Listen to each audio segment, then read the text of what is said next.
Hola, hoy estoy en un Audi A3.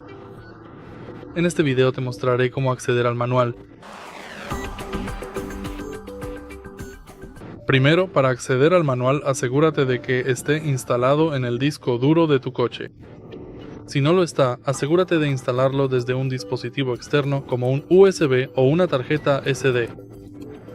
Para acceder, mira la pantalla y ve a la opción Car. Ve a la izquierda y entra en el manual. Actualmente no tengo ningún manual instalado,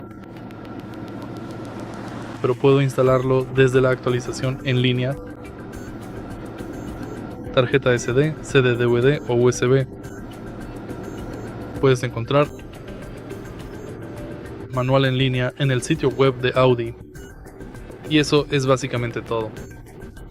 Si te resulta útil este video, deja un me gusta, comenta y suscríbete.